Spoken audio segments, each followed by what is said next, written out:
Hey everyone, tonight we're stepping into the heart of the Balkans, a land where jagged mountains have carried whispers of empires for centuries. The mist that clings to these slopes hides more than just valleys. It conceals stories of faith overturned, of banners raised where bells once tolled. Once, monasteries commanded these ridges. Now, many stand abandoned, their voices silenced, their crosses overshadowed. History here waits, restless, for a flag that will crest the horizon, and it will not be a cross. But to understand how this moment came to be, we need to turn our eyes far to the south, back to the dust and heat of 7th century Arabia. In the oasis city of Mecca, a man named Muhammad received revelations that would bind spiritual devotion to political ambition. His message was not just of faith, it was the foundation of a state. Within a single generation of his death, Muslim armies had carried this new creed far beyond the desert. From the banks of the Indus to the gates of Constantinople, from the North African coast to the Atlantic, Islam spread at a speed the world had rarely seen. And like every empire before it, belief travelled with the sword and the treaty alike. Just as Rome had marched with the cult of the emperor, and medieval crusaders with the sign of the cross, the early Islamic conquests mixed persuasion with conquest, peace with bloodshed. By the late Middle Ages, the torch of this imperial faith had passed to a new power, the Ottomans. Equal parts battlefield tacticians and masters of administration, they inherited the sword and the pen, and wielded both with precision. Their empire was a machine designed to take, hold, and reshape territory, adapting Islam to the contours of whatever land it absorbed. Europe's Balkan Peninsula, fractured and vulnerable, lay directly in their path. To the Ottomans, it was not simply a frontier, it was a doorway, and once opened, it would not be closed for centuries. The campaigns that followed would leave more than borders redrawn. They would alter languages, cultures, and faith itself. Some would kneel willingly, others would kneel only at the point of a blade. Still others would outwardly comply while secretly clinging to the old prayers in shuttered rooms. When the Ottoman banners crossed the Balkans, the question was not whether Islam would arrive, but how. If you find this exploration of forgotten history compelling, like this video, subscribe, and tell us in the comments where in the world you're watching from. We're building a map of history's audience, one story at a time.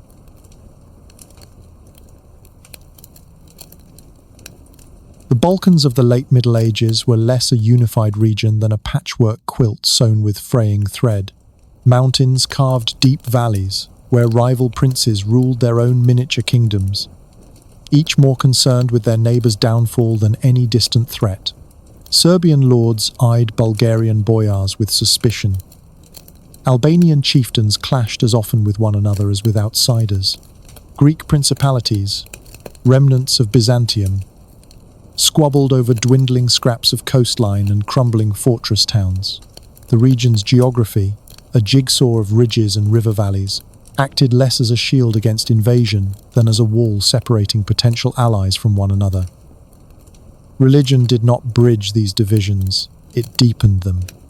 Orthodox Christians dominated the inland territories, their monasteries anchoring communities in centuries-old ritual. Catholic enclaves dotted the coasts, especially where Venetian traders found secure ports. Jewish communities, merchants, physicians, scholars, wove through the commercial hubs, often tolerated but always marked as different. In the highlands and rural districts, folk beliefs persisted, blending pagan echoes with Christian forms. Each group carried its own sacred calendar, its own language of worship, its own grudges. This diversity might have been a cultural treasure under stable rule. Instead, it proved an exploitable weakness. Every war, whether won or lost, left its mark, not only on walls and roads, but on loyalties. A decade before the Ottomans arrived in force, the Balkans had already been bled by repeated conflicts with the Latin West. Crusading armies, Venetian fleets, and Hungarian forces had alternately allied with and fought against local rulers, leaving no consistent pattern of cooperation. The Byzantines, the supposed spiritual and cultural leader of Eastern Christendom, were themselves diminished to a pale shadow of their former empire. Their capital still stood, but their reach into the Balkans was largely ceremonial. Greek-speaking officials might still send decrees, but their enforcement depended entirely on the willingness of local leaders, many of whom had stopped listening. Serbia, the region's largest power for much of the 14th century, had risen briefly under the rule of Stefan Dušan, only to fracture after his death. His successors inherited not his authority but his enemies, and their inability to maintain cohesion was a quiet invitation for outside intervention. Bulgaria's fortunes were no better. Internal feuds and external defeats had left it vulnerable. A crown traded between rival factions while neighboring powers took turns carving away territory. Albania's mountains bred fierce independence, but also isolation. Clans could defend their valleys for generations, but rarely agreed on any common cause beyond immediate survival. This made them skilled at resistance, less so at coordinated defense. The Ottomans, still consolidating their hold in Anatolia, observed all of this with the patience of a chess player studying a board full of distracted opponents. Their scouts and envoys reported on weak fortifications, rival claimants to thrones, and border towns whose allegiance could be bought or coerced. The empire's expansion into Europe would not require a single decisive blow. It would be a careful dismantling of a fragile structure, stone by stone. Religious schisms provided ready-made fault lines. Catholic rulers could be persuaded, or pressured, into siding with the Ottomans against Orthodox rivals, and vice versa. In some cases, communities saw Ottoman rule not as a calamity, but as a welcome reprieve from feuds with their immediate neighbours. The fact that these perceptions rarely lasted beyond the first tax assessment did not prevent the empire from exploiting them in the short term. Geography ensured that victories could be permanent. A captured fortress on a river bend or mountain pass was not merely a military prize. It became a choke point, controlling trade, movement, and the flow of armies. Once in Ottoman hands, such points were fortified and garrisoned, ensuring that even if local rulers regained some territory, the pathways of commerce and war now ran through Istanbul's command. The vulnerability of the Balkans was not a secret to its people. Chroniclers of the period often lamented the absence of unity, invoking the fall of Troy or Jerusalem as cautionary examples. Yet warnings did little to bridge centuries of mistrust. The same divisions that kept foreign conquerors out in earlier centuries now acted as open gates, unguarded, because the guards were too busy watching each other. This was the political and cultural landscape into which the Ottomans stepped, a fractured region of proud traditions, divided faiths, and leaders more wary of each other than of the empire waiting at their borders. The question was not whether the Balkans could resist together, they could not, but how quickly they would fall apart once the first Ottoman spear crossed the frontier.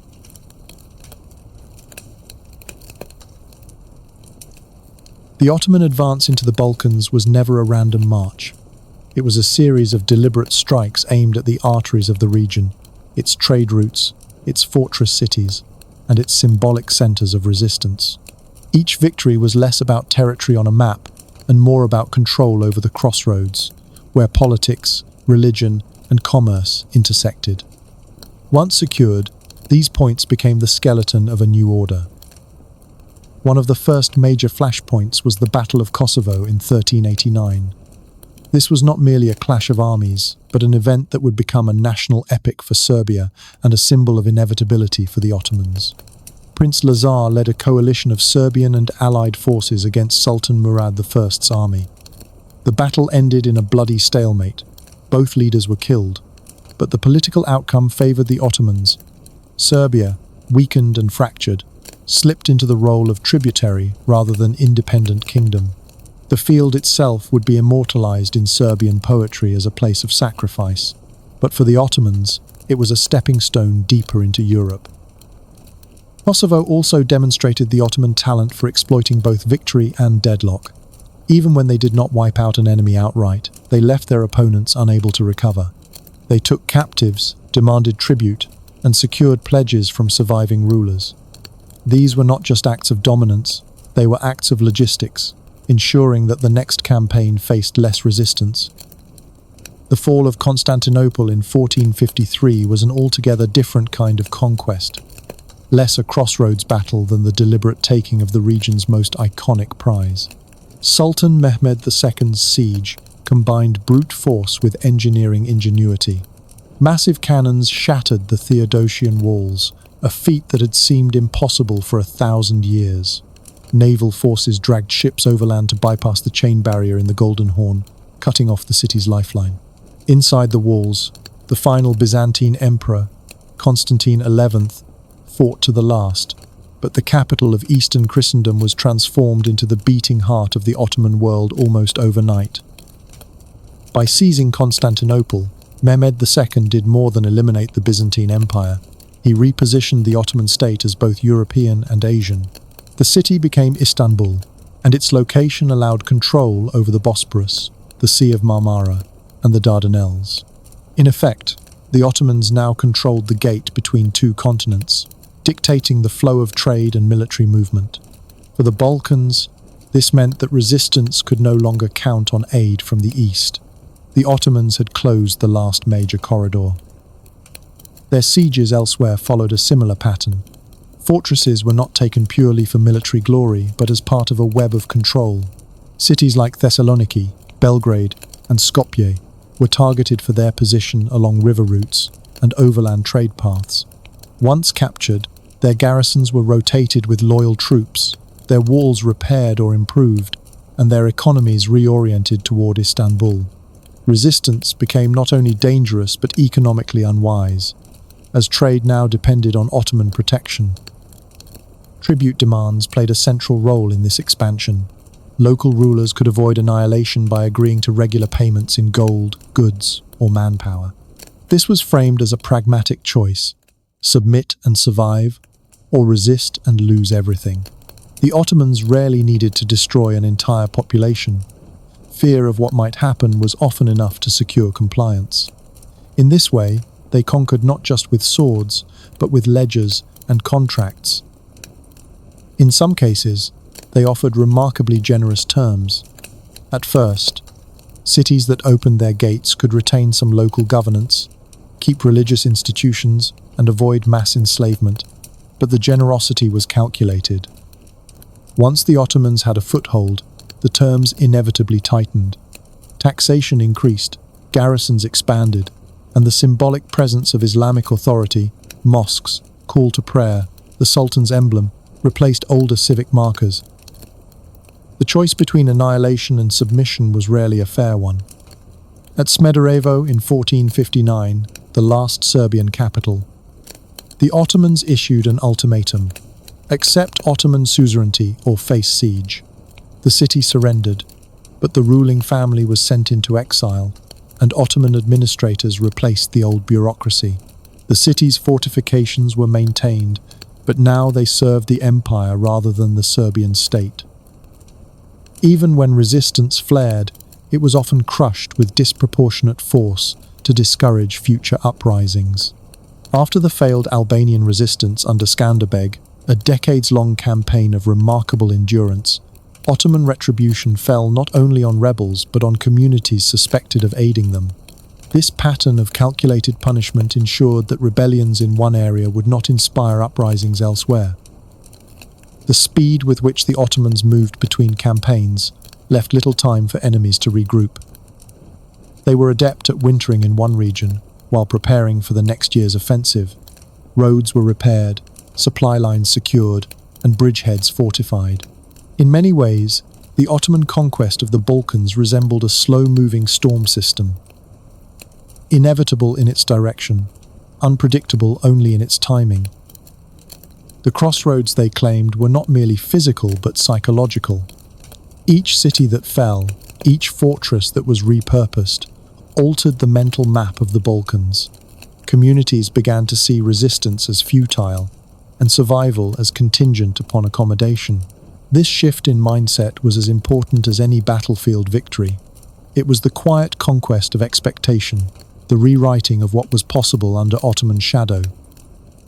By the late 15th century, the Ottoman position in the Balkans was no longer that of an invading force. They had become the landscape itself, embedded in its roads, fortresses, and trade routes. The initial shock of their arrival had passed. What remained was the steady, unblinking presence of an empire that knew exactly where to strike and when to offer a handshake instead of a blade.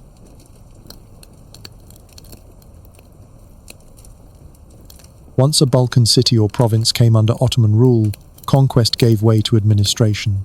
The empire's longevity rested not only on its armies, but on its ability to codify hierarchy into law. For non-Muslims, this meant entering the legal category of dhimmi, protected people. In theory, dhimmis were guaranteed security of life, property, and freedom of worship. In practice, the arrangement was a carefully engineered system of subordination. The dhimmi status was not unique to the Ottomans. It dated back to early Islamic governance, which allowed Jews and Christians to live under Muslim rule as long as they acknowledged Islamic supremacy and paid a special tax, the jizya. In the Balkans, the Ottomans applied this principle with remarkable efficiency.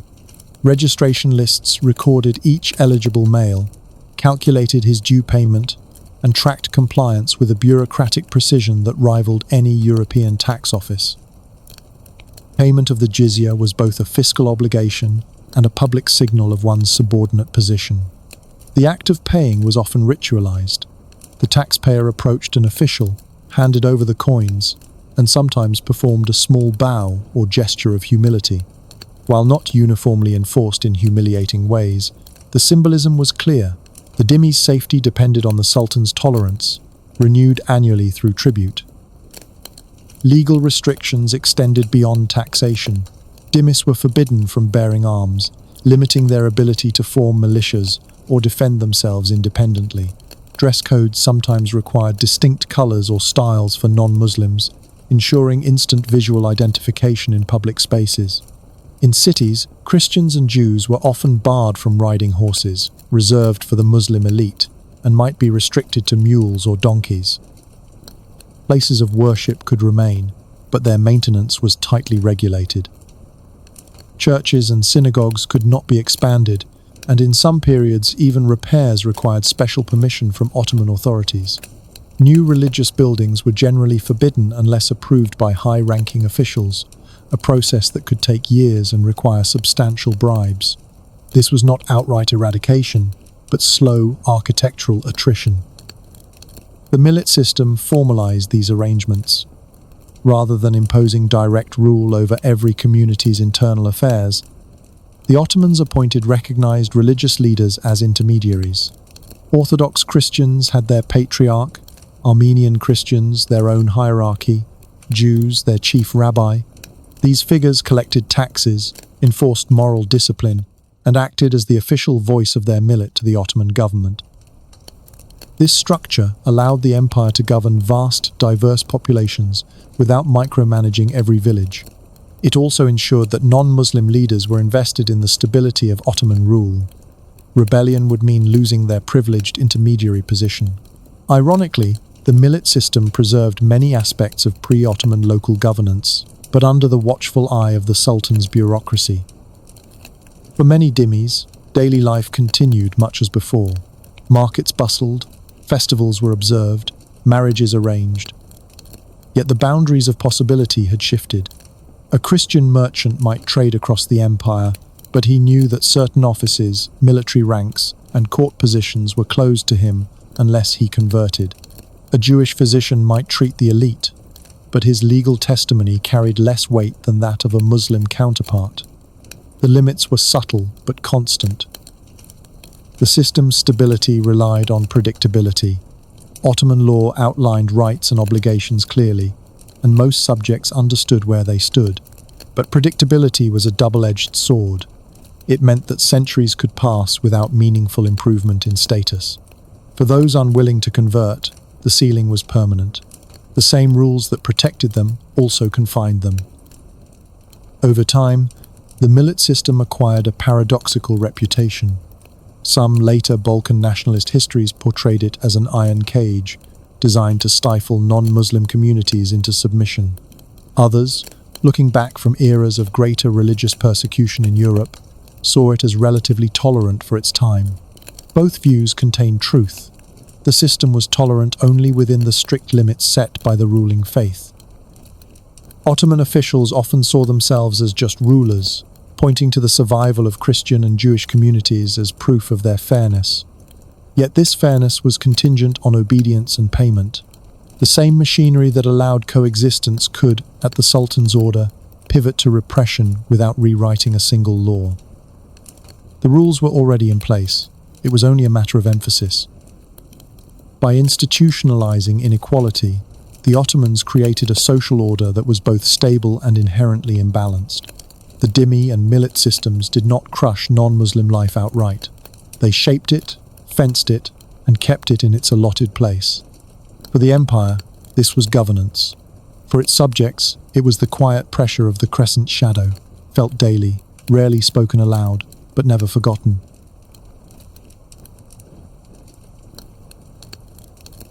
Snow lay thin across the cobblestones of a Macedonian village. Doors were barred, but the sound of boots carried easily through the winter air. A column of imperial officials advanced at a measured pace, their cloaks stirring with each deliberate step. Behind them, scribes carried ledgers bound in dark leather.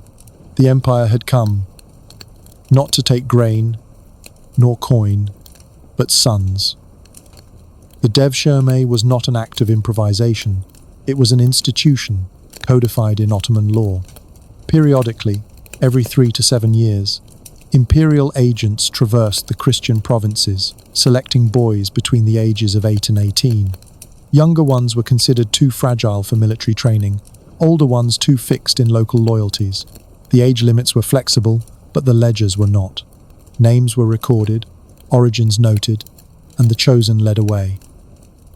It was called, by those who administered it, a levy of talent, asemi olan, novice boys, destined for the Sultan's service.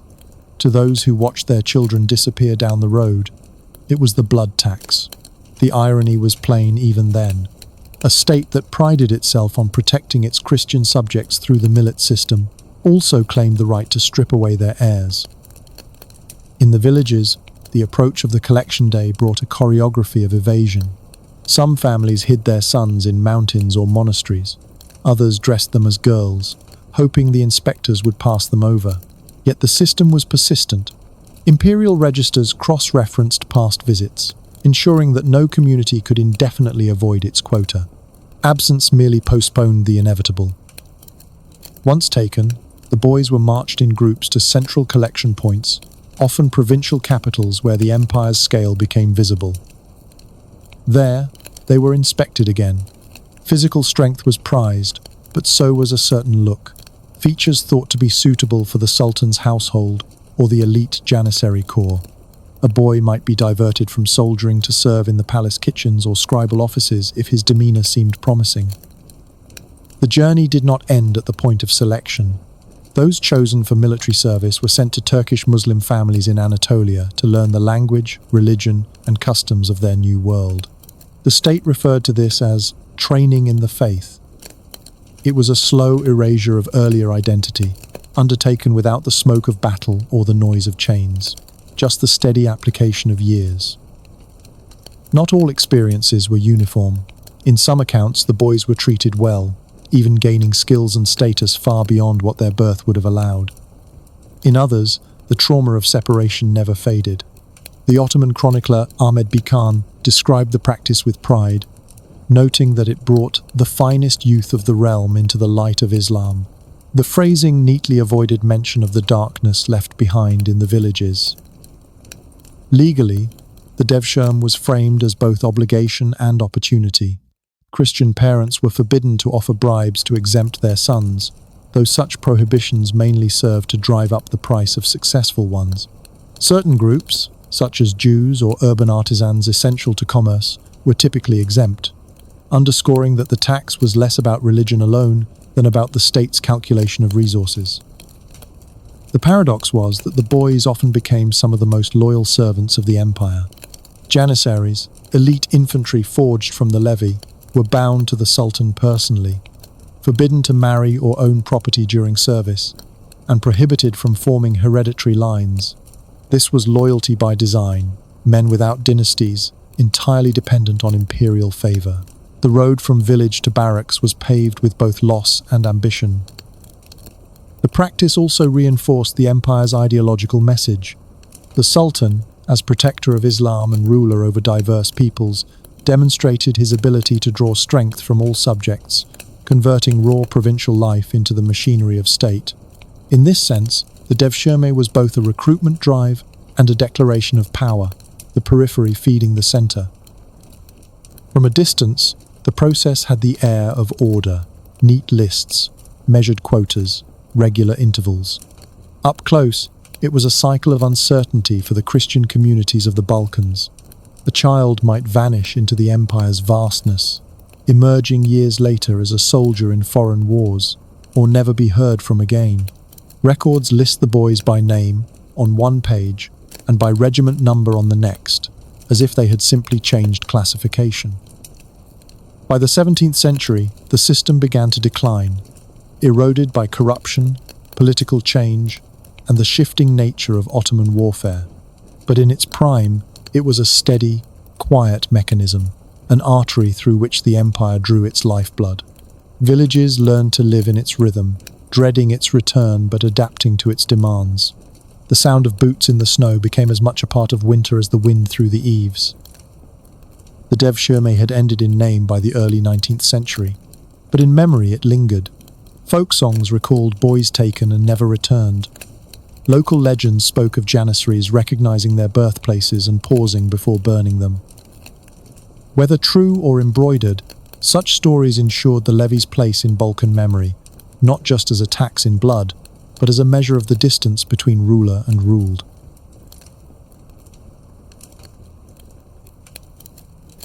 In the fortified hill towns of the Balkans, surrender was rarely a single moment. It was a negotiation under duress, conducted in the shadow of siege towers and gunpowder smoke. The Ottoman army, efficient in its engineering and patient in its pressure, preferred cities to yield intact. But in certain circumstances, especially after prolonged resistance, the offer of clemency came with a sharper edge. Embrace Islam or face the consequences. Contemporary reports of such convert or die ultimatums exist, though their frequency is difficult to measure. 16th century accounts from Macedonian mountain villages speak of gatherings in the central square, where the conqueror's envoys presented the choice. In practice, the line between coercion and survival was often blurred. Some communities, exhausted and starved, accepted conversion to secure immediate safety. Others refused, enduring the sack that followed. In 1628, a Bulgarian chronicle describes the fall of a small fortress near the Struma River. According to the account, the defenders were promised their lives if they bowed to the prophet. Half did. The other half, the chronicler claimed, departed into death. Whether the division was as clean as the text suggests is uncertain. Siege warfare left little room for neat moral categories, but the imagery of choice split down the center was enduring. The empire's official policy was more pragmatic than these moments suggest. Mass forced conversions were costly in administrative terms. The state valued stability over sudden religious uniformity. Yet, at the frontier, with tempers sharpened by years of skirmishing, the discipline of policy could give way to the impulses of commanders. A town that resisted too long might be punished not only in body but in creed. Crypto-Christianity emerged as one way through this tangle. Families outwardly accepted Islam, adopting Muslim names, attending Friday prayers, but maintained Christian rites in secrecy. Baptisms took place in cellars, icons were hidden behind kitchen walls, and the calendar of saints' days was whispered from parent to child. This quiet duplicity required careful balance. Too much secrecy risked forgetting. Too much openness risked exposure. Some Ottoman records inadvertently confirm the existence of such hidden communities. Tax registers list households as Muslim in one decade, then quietly revert to Christian in the next, suggesting that conversion had been provisional, perhaps a shield against a temporary danger. In regions like the Rhodope Mountains, such oscillations in religious identity could persist for generations. European observers, eager to depict the empire as a relentless engine of religious oppression, amplified tales of forced conversion. Venetian diplomats in the 17th century sent back reports of entire villages won to Islam by the sword's threat. Whether the numbers were accurate mattered less to their audience than the moral clarity such stories provided. To Christian Europe, they confirmed the righteousness of resisting the Crescent. Ironically, Ottoman propaganda sometimes mirrored these claims, though from the opposite perspective. Chronicles celebrated the bringing of new believers from darkness into the light after decisive victories. In this narrative, the sword was not a threat but a guide, and the conquered were depicted as grateful recipients of truth. Both sides found utility in exaggerating the role of force for reasons that had little to do with what actually happened on the ground.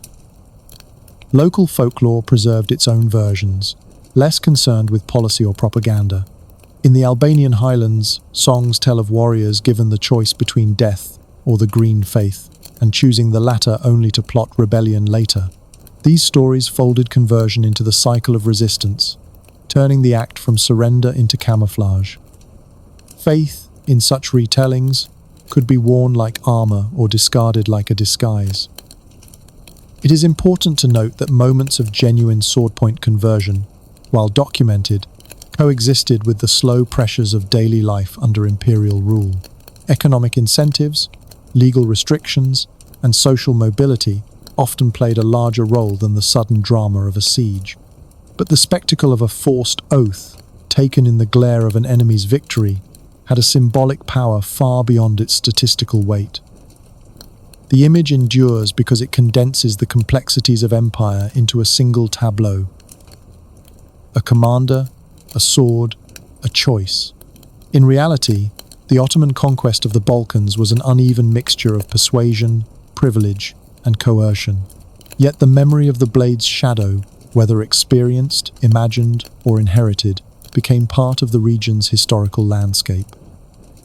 By the time the 18th century arrived, such scenes had largely receded from active practice, replaced by more bureaucratic tools of religious influence. But they survived in chronicles, sermons, and folk songs, ready to be recalled whenever political needs demanded. History, in this case, proved as malleable as faith itself.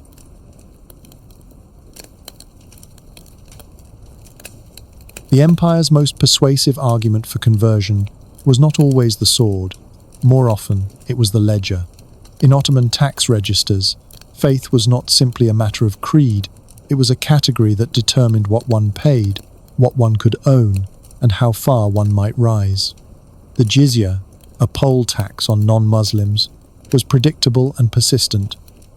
For the poorest villagers, it could be the difference between subsistence and hunger. Conversion erased the jizya overnight. The relief was immediate, tangible, a few more sheep kept through winter, a roof repaired before the rains. This was not the fiery drama of battlefield conversions, but the slow arithmetic of survival. An Ottoman proverb described such changes with understated pragmatism. The head that bows pays less. Beyond taxation, there were privileges reserved for Muslims alone. Access to higher military ranks, administrative posts, and certain urban guilds depended on professing Islam. A Christian merchant might trade widely, but a Muslim merchant could secure government contracts or favorable customs treatment. The calculus was clear. Belief could open doors otherwise sealed. In cities like Sarajevo or Skopje, conversion often came with social integration into the Muslim elite. Marriage into influential families, participation in civic councils, or membership in artisan guilds all required a declaration of faith. For ambitious individuals, adopting Islam was as much a political step as a spiritual one. The minaret's call was sometimes accompanied by the whisper of opportunity. Landholding patterns also played a role. Large estates under the Timar system, grants of land in exchange for military service, were typically awarded to Muslim cavalrymen, the Sipahis. For a Christian landowner, the path to such grants ran through the mosque. Over generations, this economic magnetism reshaped the ownership of fields, vineyards, and orchards, tilting the balance toward the converted. The pressure was not only material. Public life in the Ottoman Balkans was marked by visible signs of religious status. Who could ride a horse in town, what colours could be worn, where one could build or repair a place of worship. These distinctions, codified in law, made the difference between Muslim and non-Muslim identities an everyday spectacle. To step across the line was to shed the visible signs of subordination. Conversion could also offer a measure of legal protection. In disputes between Muslims and non-Muslims, Islamic courts often favoured the testimony of the former. A new convert might suddenly find his word carrying more weight, his grievances heard with more attention. For those entangled in local rivalries, this advantage could be decisive. Some conversions were collective, driven by the economics of entire communities. A village on the edge of subsistence might agree to adopt Islam en masse, securing lower taxes and avoiding the annual burdens of corvée labour. Such decisions were rarely recorded as acts of faith. They appeared in the archives as statistical shifts. Christian households reduced, Muslim households increased, without comment on the human negotiations behind them. Urbanization deepened the effect. In provincial capitals, Muslim-majority neighborhoods held sway over trade, administration, and cultural life. A Christian moving into these districts might find conversion an unspoken requirement for full participation. It was a gentle coercion, enforced not by soldiers but by the quiet exclusion from opportunities others took for granted. The irony was that these economic and social incentives were often more enduring than the overt threats of conquest. A siege could compel submission for a season. A tax code could mold society for centuries. Over time, the pressure to convert became less an event than an environment, a climate in which survival and advancement gradually aligned with adopting Islam. Yet this was never a uniform process. Some communities resisted for generations, absorbing the economic costs as the price of continuity. Others embraced conversion as a tool, adopting Muslim identity in public while maintaining older beliefs in private. Between these poles lay a spectrum of accommodation, negotiation, and adaptation. By the close of the 17th century, the Ottoman Balkans were a tapestry woven from such choices. Some threads gleamed with the prosperity of those who had embraced the new order. Others held fast to the muted colours of tradition. The loom was not the battlefield, but the marketplace, the tax office, and the city gate, where the empire's most effective pressures were applied, not with the edge of a blade, but with the weight of a coin.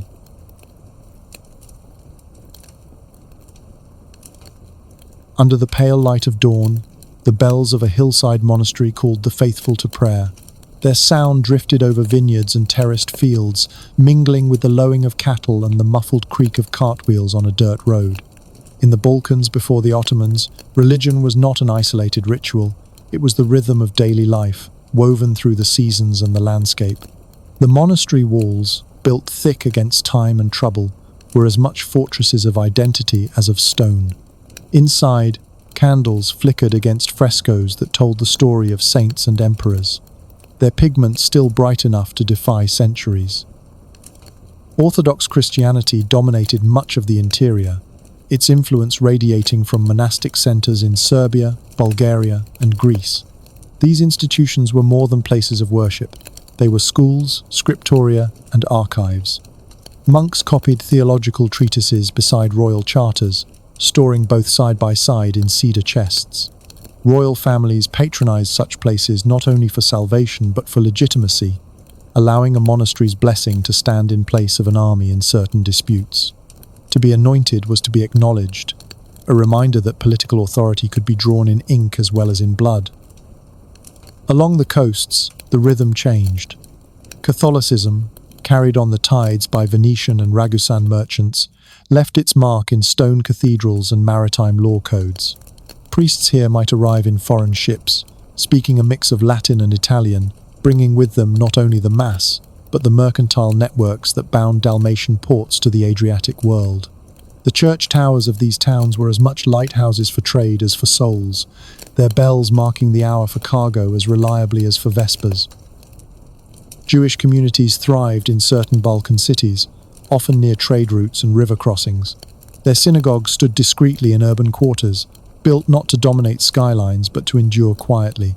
They maintained connections stretching from the Levant to Central Europe, transmitting not just goods but knowledge. In markets, a Jewish merchant might greet an Orthodox customer in Greek, a Catholic in Italian, and a fellow trader in Ladino, all before noon.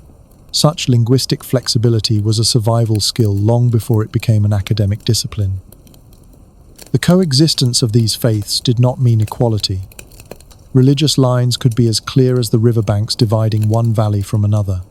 A monastery's land charter might explicitly forbid leasing to those outside its communion. Catholic guilds in port towns could enforce entry requirements that quietly excluded Orthodox craftsmen, and yet the same two men might share a drink in the same tavern at the close of day, debating prices of wool or the coming grape harvest, each keeping his prayers to himself. In rural areas, older beliefs persisted beneath the surface of formal religion. Villagers might mark saints' feast days with rituals suspiciously close to pagan festivals, lighting bonfires at the solstice or hanging wreaths for protection against the evil eye. Priests often turned a blind eye, choosing to reinterpret rather than eradicate. In the mountains, where ecclesiastical authority thinned, holy wells and sacred groves still drew quiet visits, and offerings were left without much concern for whether they fit canon law. Festivals bound communities together across confessional lines, though each might claim its own meaning. A spring fair in one town could open with a Catholic procession, continue with Orthodox musicians, and end with a marketplace where Muslim traders from across the Adriatic sold wares, this in the days when Islam was still a distant presence. The air would be thick with the smell of roasting meat and the sharper scent of tanned leather, the mingled tongues of bargaining cutting through the din. In the courts of Balkan rulers, religion also served as a diplomatic tool. Serbian kings styled themselves defenders of orthodoxy against the Catholic West, while at other times courting papal recognition to strengthen claims against rivals. The Byzantine emperors, when still a force, alternately scolded and flattered Balkan princes into alignment with Constantinople's church hierarchy. It was a theatre of mutual need, where a treaty might be sealed with a marriage, and a marriage justified by a theological concession. Architecture reflected these layered identities. In the plains, churches stood low and wide, their domes a clear sign of Byzantine influence. In the coastal towns, Gothic spires pierced the skyline, symbols of a Latin Christianity attuned to seafaring states.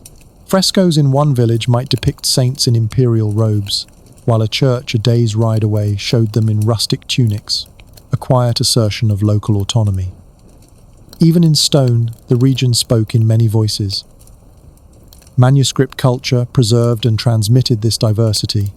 Monastic scriptoria laboriously copied the Gospels alongside legal codes, medical treatises, and local chronicles. The margins often contained casual notes, weather reports, crop yields, or news of a neighboring town that now stand as rare glimpses into the everyday concerns of the time. In some cases, a single volume could contain layers of use. A 13th century psalter, annotated by a 14th century student, later rebound in the 15th century with a newer owner's seal. For the ordinary believer, faith was practical as much as doctrinal. A fisherman might cross himself before casting a net, a merchant before setting out for market, a mother before sending her son to the fields. The gestures were small, repeated until they became part of muscle memory, as much a part of life as drawing water or mending a roof. Religion was not a separate sphere, it was the frame in which life was painted. And yet, under this tapestry of devotion ran a current of fragility. The independence of a monastery could be undone by a single lost battle. A city's cathedral bells could be silenced not by theological dispute but by a change in garrison.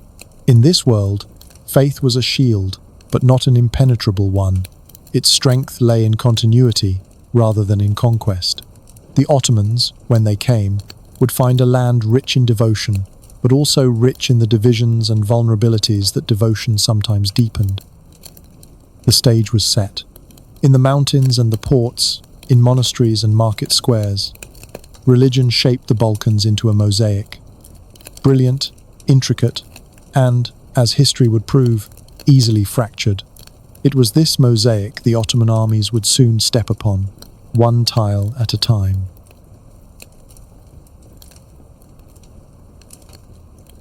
The Balkans in the late medieval period were a map in constant motion, borders shifting with each marriage contract, battlefield outcome, or sudden betrayal. On paper, the Serbian and Bulgarian states had once commanded formidable territories, their rulers crowned in glittering ceremonies and their capitals adorned with royal courts. In reality, the strength of these kingdoms was undermined from within. Succession disputes could fracture a realm faster than any foreign army, and the lords who swore loyalty to a crown one year might raise their own banners the next. In this landscape, a fortress wall was only as secure as the politics behind it. Serbia's greatest expansion under Stefan Dušan in the mid-14th century seemed to promise a Balkan power capable of resisting outside threats. Yet Dušan's death in 1355 triggered a swift unraveling. His empire, stretched from the Adriatic to the Aegean, was parceled out among competing heirs and regional nobles. The imperial title survived in name, but the authority behind it dissolved, leaving a web of semi-independent lords whose mutual distrust often outweighed their fear of foreign invasion. In Bulgaria, a similar pattern emerged. The Second Bulgarian Empire, which had challenged both Byzantium and Hungary in its prime, entered the 14th century, already weakened by internal rivalries. Regional governors, boyars, held power that rivaled or surpassed the central court in Tarnovo. Alliances were made and broken with alarming speed, sometimes turning on little more than an insult or a rumour. The result was a political climate in which stability was rare, and the concept of a united Bulgarian policy was more aspiration than reality. The Byzantine Empire, once the unshakable axis of Orthodox Christianity in the region, was by this time a shadow of its former self. Civil wars in the 14th century drained its treasury and its will. Rival claimants to the imperial throne sought aid from Balkan princes or even from the rising Ottomans themselves, an irony not lost on later chroniclers. The empire's famed diplomacy, once capable of pitting rivals against each other for Constantinople's benefit, increasingly became the art of begging for survival. Alliances between Balkan states were often tactical and short-lived. A Serbian lord might align with the Hungarians to gain an advantage over a Bulgarian neighbour, while that same Bulgarian ruler might court Venetian support to check both. The shifting coalitions created a political kaleidoscope in which yesterday's enemy could be tomorrow's ally. Unfortunately for the region, such flexibility was rarely used to present a united front against an expanding power on their borders. Marriage was as much a weapon as the sword. Dynastic unions were brokered to seal peace or extend influence, but they often carried seeds of future discord. A marriage alliance could bring acclaim to foreign lands, prompting quarrels over inheritance that reignited old rivalries. In some cases, a widow of royal blood might remarry into a rival court, dragging her dowry and her loyalties into dangerous territory. Local autonomy also played a role in Balkan fragmentation. Many coastal cities and mountain strongholds operated with a degree of independence that made them reluctant to submit fully to any central authority. Ragusa, Dubrovnik, for example, maintained a careful neutrality that served its trade interests, while Albanian clans in the highlands prized self-rule over allegiance to distant capitals. These small polities could be fiercely resistant to outside control, but they were equally reluctant to subordinate themselves to a common Balkan cause. Economics further complicated alliances. The Venetians and Genoese competed for control of Black Sea and Adriatic trade routes, drawing Balkan rulers into their rivalries.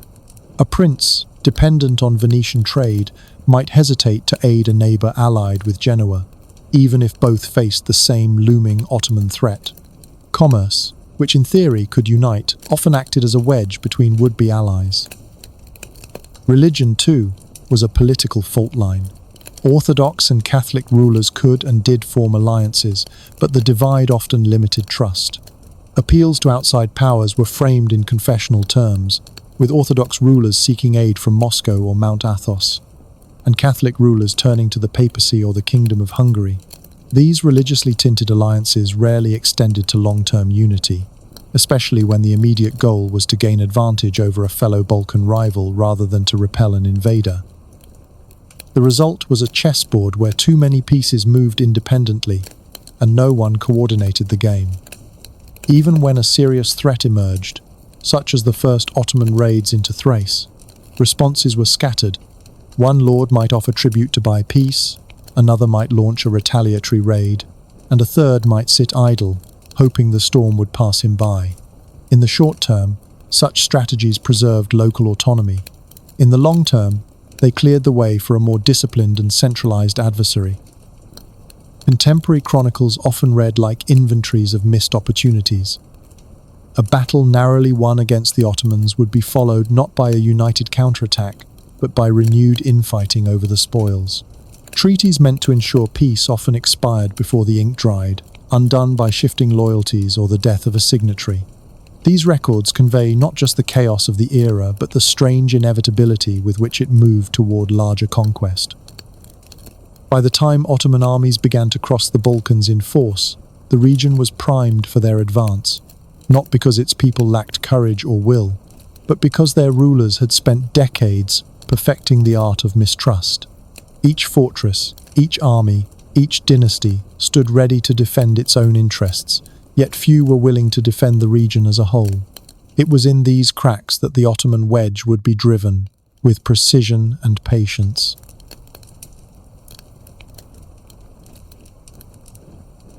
In the decades before the Ottomans pushed deep into the Balkans, the region's defences were a patchwork of stone, steel, and ceremony. Each polity, be it a kingdom, city-state, or mountain clan, tended to its own fortifications with an eye on its nearest rival as much as on any foreign power. The result was a landscape bristling with castles and walls, but rarely aligned toward a common purpose.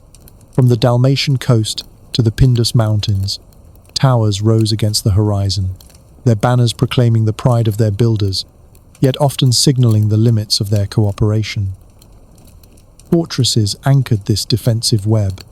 In Serbia, the citadel at Kruševac served both as a royal residence and as a symbol of central authority. Bulgarian strongholds like Tsarevets in Tarnovo commanded river crossings and mountain passes, while Albanian hilltop fortresses watched over narrow valleys. Many of these sites had been rebuilt and reinforced in response to earlier threats, from Byzantines, Hungarians, or Venetians, layering medieval masonry over ancient foundations. Walls were thick, gates reinforced, and towers placed for overlapping fields of fire. On paper, such defences looked formidable. In practice, their effectiveness depended on whether their garrisons were paid, supplied, and loyal. Coastal cities developed a different military culture, blending land fortifications with maritime defence. Venetian-influenced ports built stone sea walls and armed galleys to patrol their harbours. The sound of shipwrights' hammers echoed alongside the clank of blacksmiths' forges, producing a dual readiness against pirates and rival fleets. While these defences were designed to withstand sieges from the sea, they offered little against an inland advance. A city could guard its harbour perfectly, only to be taken from the rear through unprotected countryside. In the highlands, defence relied more on mobility than masonry. Albanian and Montenegrin clans maintained networks of fortified towers, kulas, that served as both dwellings and watchposts. Narrow, winding paths through the mountains acted as natural choke points, and local fighters, familiar with every ridge and ravine, could harass invaders long before they reached a settlement. This style of warfare favoured endurance over decisive battles, aiming to exhaust rather than annihilate an enemy. Diplomacy was itself a form of defence, though often as fragile as any wall. Balkan rulers cultivated ties with Hungary, Venice, and the Papal States, trading promises of military aid for political concessions. Papal bulls called for crusades against the Turk, though assembling such expeditions often proved slower than the Ottoman advance they were meant to counter. Venetian assistance might come with demands for trade privileges or territorial leases, which could spark resentment even among those they were meant to help. Cultural identity also served as a line of resistance. The Orthodox Church maintained a network of monasteries that preserved language, liturgy, and local law codes, reinforcing the sense of a shared past worth defending. Processions, feast days, and the construction of new churches, even during times of instability, were acts of both devotion and defiance, signaling continuity in the face of external pressure. In Catholic enclaves, similar traditions centered around saints, cults, and pilgrimages, tying local communities into broader European religious currents.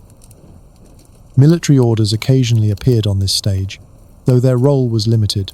Knights Hospitaller and other crusading remnants might pass through, offering expertise in fortification or siegecraft. Such aid was welcome but temporary, more a gesture of solidarity than a sustained shield. The real burden of defense rested on local forces, armored cavalry drawn from the nobility, infantry levies from rural villages, and, in some coastal towns, mercenary crossbowmen or arquebusiers hired from Italy or Dalmatia. The technology of defense lagged behind the coming Ottoman threat. Gunpowder weapons were in use but not yet decisive. Cannons might be employed in sieges, but many fortresses were not redesigned to withstand sustained bombardment.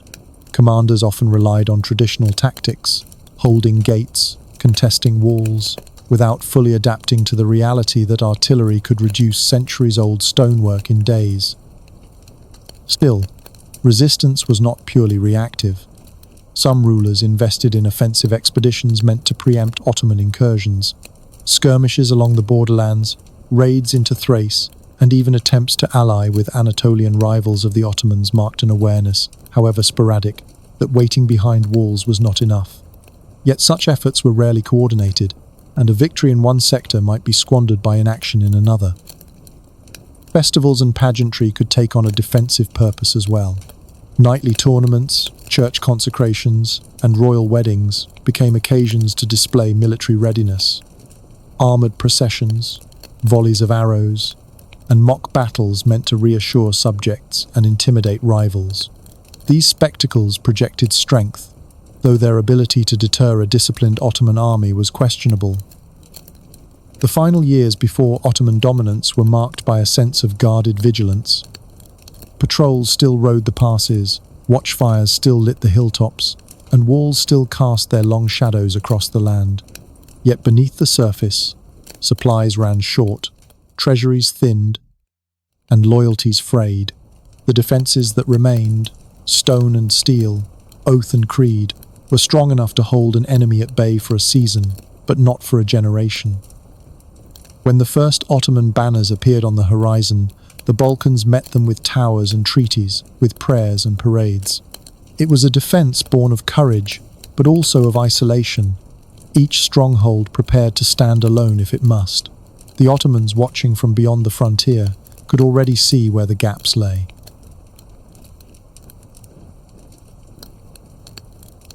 Winter in the Serbian uplands arrives not as a single storm but as a slow tightening of the earth. Snow settles into the folds of the mountains, muffling sound and movement, while monasteries sit like stone beacons against a muted horizon. Within their walls, candlelight glints on gilded icons. The air is heavy with incense, and the low chant of monks, repeating the names of the dead in a rhythm as steady as the falling snow.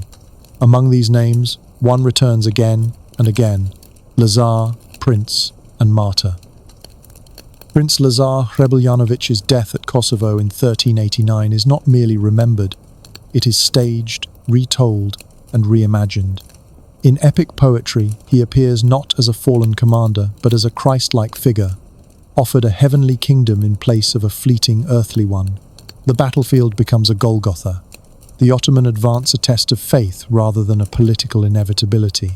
Over centuries, this transformation turns defeat into a source of pride, a paradox in which loss becomes proof of righteousness. In the epic cycles sung by guslars, the bow of the fiddle string echoes the tension of the nation's own story, always poised between survival and sacrifice. Audiences gathered in village squares hear Lazar's refusal to abandon his people, even when divine messengers warn him of certain death. Whether these lines reflect actual belief or later invention matters less than their effect. They make the Ottoman conquest part of a sacred narrative, one where the outcome is both inevitable and transcendent. This fusion of piety and politics is not unique to Serbia. In Greek coastal towns, the tradition of the neo-martyrs emerges. Men and women who, under Ottoman rule, refuse to convert to Islam and are executed. Their stories, often preserved in hagiographies, emphasize serenity in the face of death, the refusal to compromise, and the assurance of heavenly reward. In some accounts, miracles accompany their martyrdoms. In others, the miracle is simply the endurance of their memory. Bulgaria, too, cultivates a pantheon of martyrs. Figures like George of Sofia are venerated not only for their steadfastness, but for what they symbolize, the unbroken thread of orthodoxy under foreign domination. These stories circulate in both church records and village oral traditions, sometimes with embellishments that reflect local pride. The details shift, the color of a robe, the words of a last prayer, but the essence remains fixed. The martyr as the embodiment of the community's unyielding soul. Albanian accounts introduce a complex interplay of Christian and Muslim identity. In the north, Catholic and Orthodox communities preserve tales of saints and martyrs. In the south, where conversion rates are higher, memory blends resistance with adaptation. Some ballads praise warriors who fought alongside Ottoman forces, yet remained loyal to Christian rites in secret. The boundary between faith and pragmatism blurs, yet even here, the language of martyrdom persists as a moral anchor. The Ottoman authorities, for their part, often seem indifferent to the symbolic afterlife of these deaths. Their records focus on taxation, property, and the maintenance of order. If a peasant refuses to convert and suffers for it, the event rarely warrants more than a line in the ledger, yet in village memory, it becomes a saga. Bureaucracy records a transaction. The people recall a testament. Monasteries act as the repositories of this selective remembering. Chroniclers, working by lamplight in scriptoria, copy both liturgical texts and local histories, binding them together in volumes that will outlast the regimes of their day. In margins, notes appear, brief remarks about the fate of a village elder, the destruction of a chapel, the courage of a young girl before the court. These annotations, half historical record and half folk memory, form a shadow archive of resistance. The visual culture of martyrdom reinforces the written word. Frescoes depict saints holding crosses rather than swords, faces calm, garments unblemished. To the faithful, these images are proof of endurance. To the historian, they are also signs of adaptation, translating violent death into an iconographic language that can survive censorship. A single painted panel can outlast generations of those who commissioned, created, and venerated it. Music carries the same charge. In village festivals, songs of martyrdom intermingle with dances and feasts, embedding grief within celebration. The Ottomans, aware but unthreatened by these gatherings, allow them to continue, perhaps viewing them as harmless nostalgia. Yet each refrain, repeated over decades, reinforces a collective identity in which Ottoman authority remains an interlude, not a destiny. Ironically, the very longevity of Ottoman rule helps fix these martyr narratives in place. The longer the empire endures, the more these stories become necessary to explain the endurance of the people under it. By the 19th century, as nationalist movements stir across the Balkans, the martyrs' images, once purely devotional, become banners for political liberation. The same Lazar who once rode into battle for Christ now rides for the nation. Thus, martyrdom in the Balkans operates on two intertwined levels, as a religious affirmation and as a national declaration. Its power lies not in the precise accuracy of each tale, but in its ability to frame centuries of subordination as part of a larger, redemptive arc. The next phase of that arc will emerge as the Ottoman Empire itself begins to fracture, a moment when the sword, long embedded in the memory of the people, is drawn once again.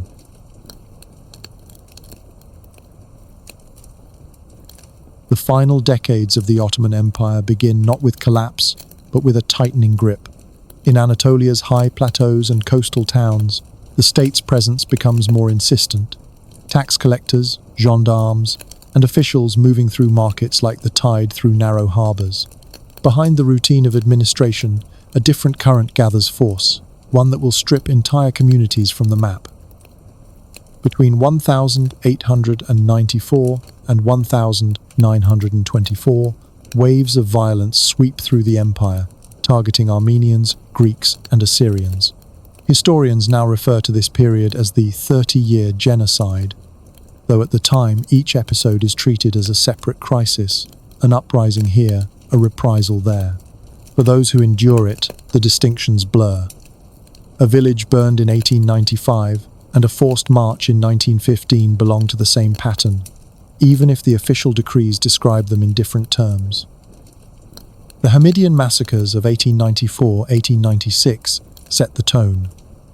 Sultan Abdul Hamid II, confronted with Armenian petitions for reform, responds with a display of state authority in its most brutal form. In towns like Harput, Erzurum, and Bitlis, soldiers and irregular bands descend without warning. The reports that reach European capitals speak of thousands dead. Ottoman communiques speak of disorder restored. The language itself becomes part of the weaponry, reducing human loss to administrative achievement. In the years that follow, the Young Turk Revolution of 1908 briefly raises hopes among minority communities. The rhetoric of constitutional equality spreads quickly. Churches and schools prepare for renewed life. Yet by 1913, as the Committee of Union and Progress consolidates power, nationalism replaces reform as the guiding principle. Non-Muslim populations, once tolerated as subordinate, are recast as existential threats to the empire's survival. The First World War provides the machinery and the pretext for the next, and most devastating, phase. In 1915, the Ottoman government orders the deportation of the Armenian population from eastern Anatolia to the Syrian desert. Officially, it is a security measure. In practice, it becomes a process of systematic destruction. Contemporary German and American witnesses describe roads lined with columns of deportees, guarded by soldiers, watched by an indifferent sky. Villages along the route absorb the echo of these processions, songs that fade, footprints that fill with dust. The Greek communities of the Black Sea coast face a similar fate between 1914 and 1922. Deportations, massacres, and forced labor battalions reduce centuries-old settlements to rubble and memory. In Pontic villages, the sound of church bells falls silent, replaced by the scrape of dismantled stones as abandoned buildings are repurposed. Survivors carry fragments of icons, prayer books, and soil from their fields, portable pieces of a homeland they will not see again. For the Assyrians of Hakkari and Tur Abdin, the violence is sudden and disorienting. Armed incursions into mountain villages leave survivors fleeing across the rugged terrain toward Persia or the British lines in Mesopotamia. Oral histories preserve the dissonance of these moments. The same shepherd paths that once led to summer pastures now become escape routes. In the Ottoman records, these movements are labelled migration, a term whose blandness conceals the force that drives it. By the early 1922, as the Greco-Turkish War reaches its climax, the destruction of Anatolia's Christian presence is nearly complete. The burning of Smyrna in September 1922 becomes a symbol of finality. From the harbour, foreign ships observe the flames consuming the Armenian and Greek quarters, their masts casting long, unmoving shadows on the water. Refugees crowd the quays, caught between the fire behind and the sea before, a scene both immediate and, for those watching, curiously remote. The new Turkish Republic, proclaimed in 1923, seals this transformation with the population exchange between Greece and Turkey. Under its terms, over 1 million Orthodox Christians are sent to Greece, while a smaller number of Muslims leave the Balkans for Anatolia. The exchange is framed as a diplomatic solution, a rational sorting of peoples. For those uprooted, it feels like the continuation of the same long disaster. Homes are left furnished, hearths warm, as if the occupants have only stepped outside. Across the former Ottoman lands, absence becomes a physical presence. Empty churches stand as accidental monuments, their frescoes fading under rain and dust. Cemeteries lie untended, their inscriptions in alphabets no longer read by local children. In market towns, street names survive in garbled forms, linguistic fossils of vanished neighbors. The land remembers, even when official narratives do not. Ironically, the very thoroughness of the destruction ensures the survival of its memory in diaspora. From Beirut to Marseille, from Athens to Boston, displaced communities preserve the dialects, recipes, and songs of villages that no longer exist. For them, the 30-year genocide is not an episode in a history book, but the unbroken thread connecting grandparents to grandchildren. In the Balkans, where Ottoman rule once operated through the careful balance of millet and tribute, these final decades appear as the breaking of the old order. The sword, once sheathed in bureaucracy, is now drawn without ceremony.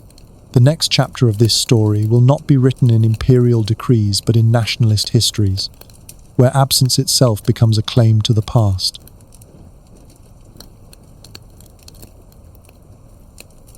In the decades after the Ottoman Empire's fall, the Balkans inherit not only abandoned fortresses and altered borders, but competing memories of what came before. Across the region, history is no longer a ledger of taxes and treaties. It is a currency of identity. Every village, church, and monument becomes a claim, a piece of evidence in a trial without a judge. Nationalist movements, emerging in the 19th century and crystallizing after independence, recast centuries of Ottoman rule into moral epics. The enemy is rarely portrayed as a distant empire with complex systems, but as a singular force of oppression, often distilled into a single word: the Turk. In these narratives, the spread of Islam in the Balkans is frequently imagined as a process of mass forced conversion, relentless and uniform, regardless of the historical record's more uneven picture. The myth of the convert or die ultimatum gains particular traction. Its power lies in simplicity: clear villains, clear victims, a single moment of choice under the shadow of the sword. While documented cases of such coercion exist, they are far from universal. Yet in school books, folk plays, and patriotic songs, the drama is presented as an everyday reality. The more the story is repeated, the more it feels like lived memory, even to those whose ancestors never experienced it. Archival research often complicates these narratives. Ottoman tax registers, court documents, and foreign diplomatic reports reveal patterns of gradual conversion, economic incentives, and regional variation. Some communities resisted for centuries without mass reprisals, others assimilated rapidly into the Muslim elite. Yet these nuances rarely survive the transition from archive to anthem. A song requires heroes and martyrs, not accountants and gradualists. The 20th century adds another layer: the selective forgetting of coexistence. For centuries, Christian, Muslim, and Jewish communities lived in overlapping spaces, sharing markets, festivals, and even, on occasion, godparenthood. These arrangements were often unequal and could fracture under strain, but they were real. In nationalist histories, such moments of interdependence are either omitted or recast as strategies of resistance, stripping them of their ambiguity. Diaspora communities amplify certain memories while letting others fade. An Armenian in Paris, a Greek in Melbourne, a Bosniak in Chicago all carry fragments of the Ottoman past, shaped by the way departure occurred. For those expelled or forced to flee, the empire is remembered as a catastrophe. For those who emigrated for trade or opportunity, it can appear in softer tones. Over time, these differing recollections become competing truths, each reinforced in family stories and community gatherings. Historians working in the late 20th and early 21st centuries faced the challenge of disentangling these threads. Access to Ottoman archives, once restricted, has opened new avenues for study, though political sensitivities remain. Each new finding, whether a ledger showing voluntary conversion or a report confirming massacre, can be hailed as proof or dismissed as propaganda, depending on the audience's prior convictions. The archive becomes not a neutral repository, but another battlefield. Modern states in the Balkans and Anatolia navigate this terrain with care. Official commemorations, often emphasize episodes that reinforce national unity while sidestepping those that might suggest collaboration or shared heritage. In some cases, monuments are erected to events whose historical details are sparse. In others, ruins are left to decay, as if to encourage forgetting. Memory is managed as much as it is preserved. Popular media plays its role. Television dramas set in the Ottoman era mix lavish costuming with melodramatic plots, compressing centuries into family rivalries and personal betrayals. Historical accuracy becomes secondary to emotional resonance. The result is a kind of historical fiction that is consumed as truth, reinforcing old myths even as it invents new ones. In academic circles, the term post-Ottoman space has emerged to describe the shared legacy of the empire, its legal frameworks, urban layouts, and cultural habits that persist long after its political authority. Yet in public discourse, this shared space is often ignored, replaced by an emphasis on the separateness of nations. The memory of Ottoman rule is thus both omnipresent and selectively invisible, depending on the needs of the moment. Ironically, the very persistence of myths can make them as historically significant as the events they distort. A story believed for centuries shapes borders, policies, and alliances as surely as any treaty. Whether or not a mass-forced conversion happened in a given valley may matter less, politically, than the conviction that it did. The historian's task, then, is not to replace myth with fact, but to understand how both have shaped the present. And so, the story of the Ottoman Empire in the Balkans does not end with its army's retreat. It continues in the archives, in the ballads, in the marble of public squares, and the graffiti of back streets. The next chapter belongs to those who decide which parts of that inheritance to honor, which to deny, and which to quietly forget. Choices that will shape how the sword, whether seen or unseen, is remembered for generations to come.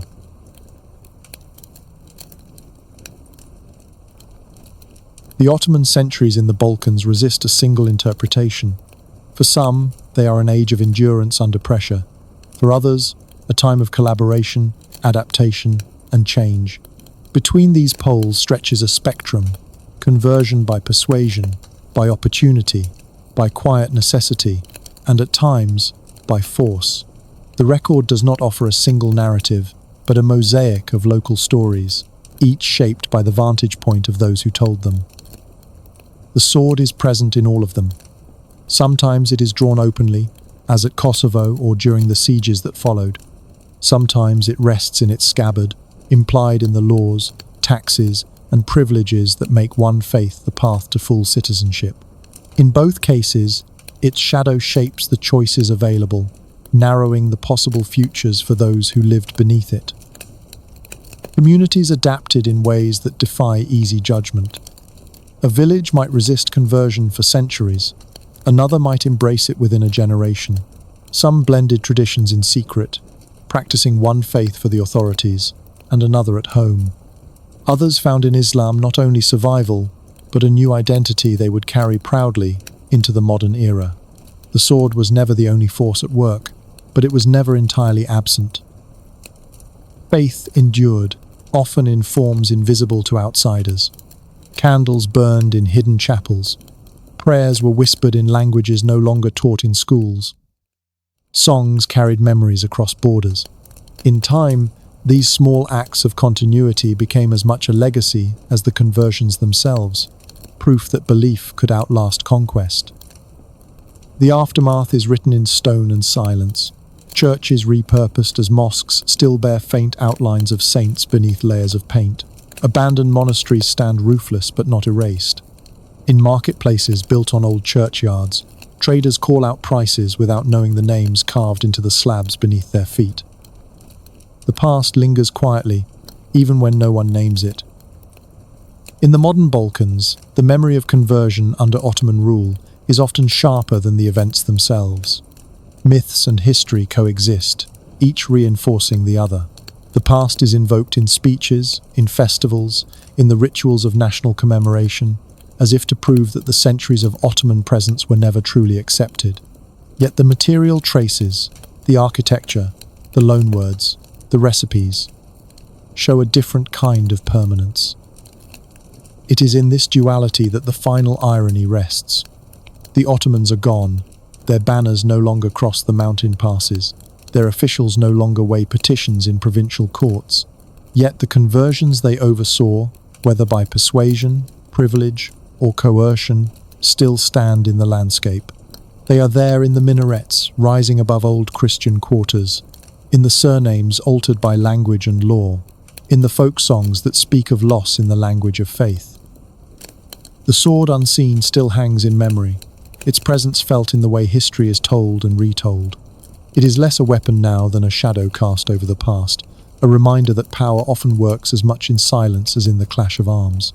And in that shadow, the people of the Balkans continue to live, argue, remember, and forget, carrying forward a history that is never quite finished.